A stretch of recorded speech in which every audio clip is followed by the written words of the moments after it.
Hey guys, welcome back to the channel. Today I am back with yet another tutorial video on app guide, and in today's video I'll show you how you can sign in to your Twitter account. So you want to do microblogging and you created a Twitter account for yourself. You used to use your Twitter account but now you can't figure out how you can log into your Twitter account. Watch this video till the end. It's a very simple process. Follow the steps and you log into your Twitter account in no time. So in order to log into your Twitter account, what you want to do is open your browser and go to twitter.com. Once you go to twitter.com, you'll see an interface like this. Here you'll be asked if you want to join Twitter today. You have the option to sign up with Google, with Apple ID, or sign up with your phone or email. So you already have a Twitter account and you want to sign into your Twitter account.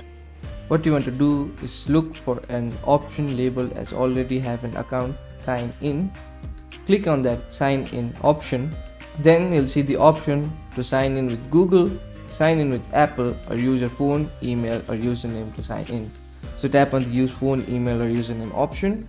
Once you do that, Twitter will ask you to enter your phone number, email, or username of the account that you want to sign into. So enter your credential. Once you enter your email, phone number, or username, click on the next button. Once you click on the next button, Twitter will ask for the password of your account. So enter your password. Once you enter your password, click on the login button. Once you click on the login button, you will successfully log in to your Twitter account. Once you log in, you can continue microblogging and interact with other people on Twitter. So that will be it for today's video. Hope this video was helpful for you. If it was, hit the like button, subscribe to the channel, and I'll see you in the next video. Goodbye.